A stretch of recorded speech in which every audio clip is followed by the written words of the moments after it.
Bonjour à vous frères et sœurs, j'espère que vous allez bien. Alors aujourd'hui il fait beau, c'est agréable. Donc j'aimerais parler de quelque chose qui nous intéresse tous. C'est cet endurcissement qu'il peut avoir en l'homme. Parfois d'avoir du mal à s'enfermer dans les Écritures avec Dieu. Pourquoi c'est tant difficile ?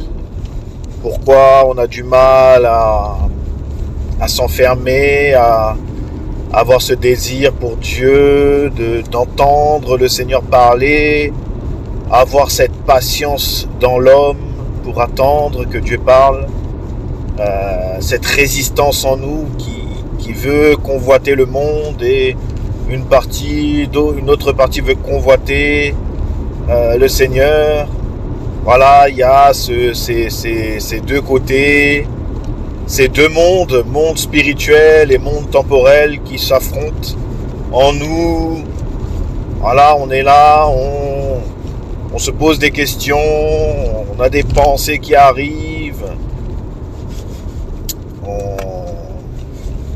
On a ça dans la tête, on se gratte la tête, on voit les gens qui sont heureux malgré que le monde s'effondre, tout va bien, on s'en est entouré, les gens rigolent, ou sinon les gens font la tête, ou sinon les gens pensent qu'à travailler, les gens pensent à la société du monde, et nous on est là entre deux poteaux et on a du mal à réfléchir.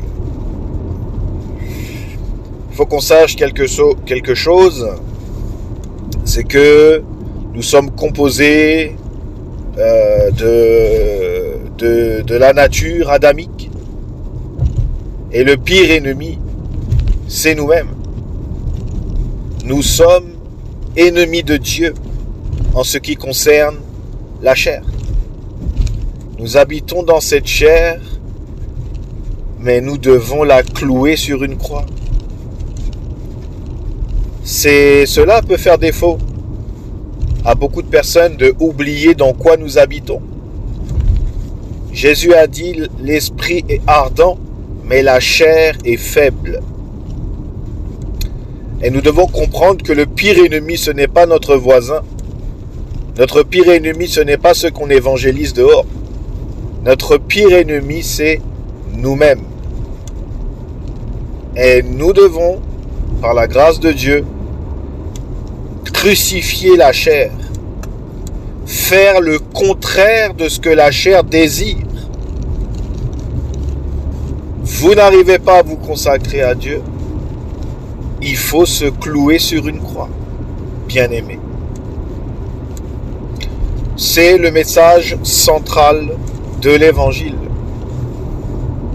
Nous devons porter notre croix, mourir à nous-mêmes, mourir à notre décision personnelle, mourir au monde, mourir aux convoitises, mourir à tout ça, pour que la lumière de l'Évangile puisse pénétrer en nous, afin que la résurrection du Messie puisse se développer.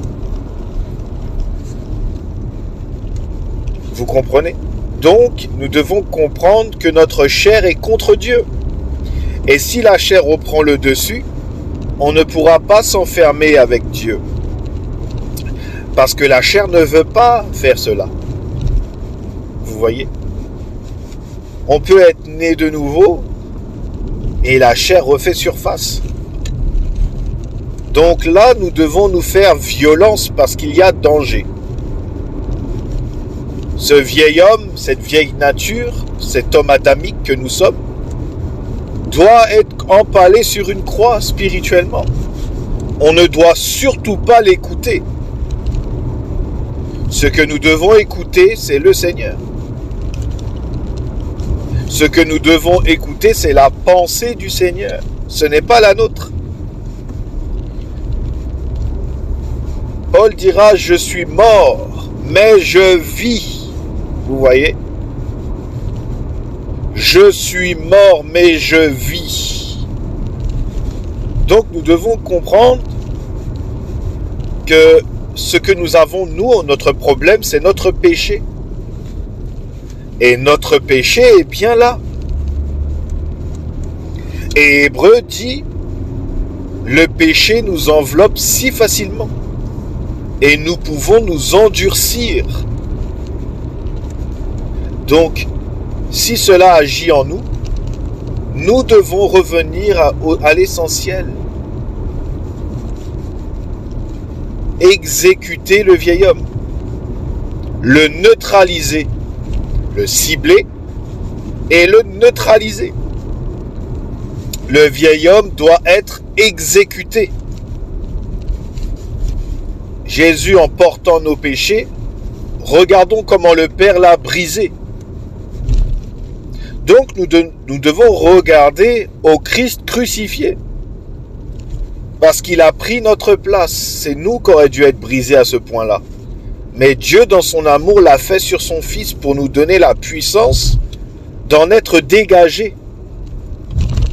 Vous comprenez? Nous avons la puissance de faire mourir cette vieille nature qui est rebelle à Dieu. Imaginez-vous notre Seigneur, lui juste pour des injustes, avec ses bourrins qui frappent au marteau en rigolant.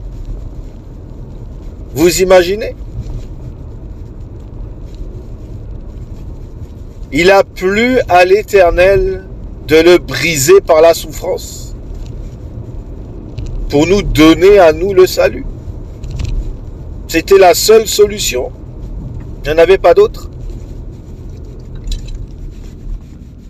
Et nous devons savoir qu'il est essentiel de pouvoir comprendre cela tous ensemble, parce que nous venons tous de la nature adamique. Nous sommes tous des pécheurs. Et le seul saint, c'est celui qui a été empalé sur une croix au calvaire, il y a plus de 2000 ans, pour nous donner accès à la sanctification, à la libération du péché, à la libération de la rébellion, à la libération de l'orgueil. Nous avons ce pouvoir en Jésus-Christ.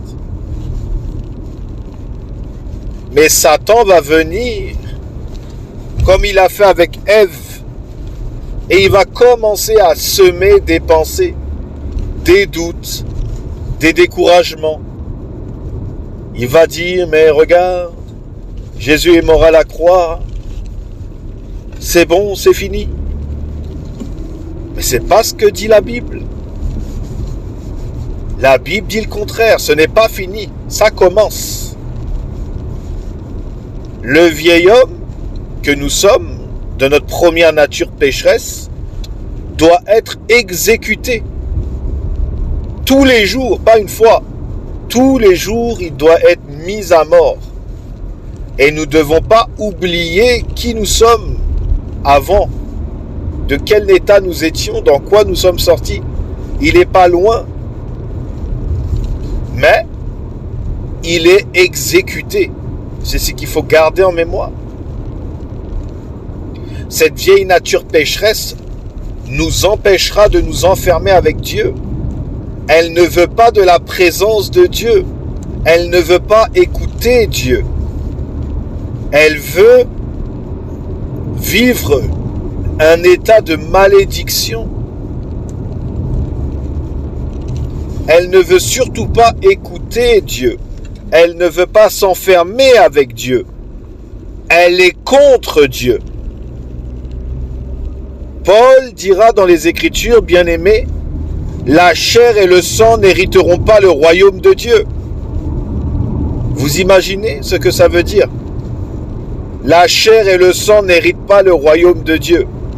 Ce que nous sommes composés de matière physique et atomique ne rentrera pas dans le paradis.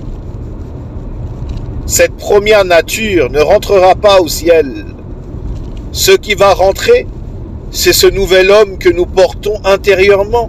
Peu importe le degré dont nous marchons, il est là. Et nous devons grandir en Christ. J'ai été crucifié avec Christ, dit Paul. Mais si je vis, ce n'est plus moi qui vis, c'est Christ qui vit en moi. Si je vis maintenant dans la chair, je vis au nom du Fils de Dieu. Nous devons comprendre que nous avons une appartenance aujourd'hui. Avant, nous appartenions au diable. Aujourd'hui, nous appartenons à Dieu. Mais le vieil homme doit être exécuté. Et nous devons garder en mémoire la crucifixion. Ne pas s'éloigner du calvaire. De bien regarder au Seigneur crucifié. Afin que le ressuscité expérimente sa nature en nous, afin qu'il nous libère de la rébellion, qu'il nous libère de l'orgueil, qu'il nous libère le fait qu'on ne veut pas se soumettre. Nous devons comprendre que c'est notre pire ennemi. La pensée humaine, c'est le pire ennemi de l'homme. Pierre a reconnu le Messie. Il a reconnu qu'il était le Fils du Dieu vivant. Jésus lui a dit, tu es heureux, Simon, fils de Jonas. Ce ne sont pas la chair et le sang qui t'ont révélé cela, mais c'est mon Père qui est dans les cieux. Et quelque temps plus tard, juste après, Jésus a dit qu'il devait passer par la croix, et Pierre l'a repris en disant, cela ne t'arrivera pas, Seigneur. Jésus lui a dit, arrière de moi, Satan, car tes pensées ne sont pas les pensées de Dieu, mais celles des hommes. Il est passé du royaume de Dieu au royaume de Satan en quelque temps, parce qu'il ne marchait plus selon la pensée du Seigneur. On peut changer de bord très rapidement si nous ne restons pas focalisés sur la parole de Dieu, son esprit, pas le nôtre. Vous comprenez? C'est le plus important. C'est plus important qu'évangéliser. Parce que d'évangéliser et de finir en enfer, ça ne sert à rien. Donc nous devons comprendre, Dieu nous a appelés à la communion de son Fils, Jésus-Christ, notre Seigneur bien-aimé. Gardons ça en mémoire, rapprochons-nous de la lumière, et bientôt le Seigneur revient nous chercher.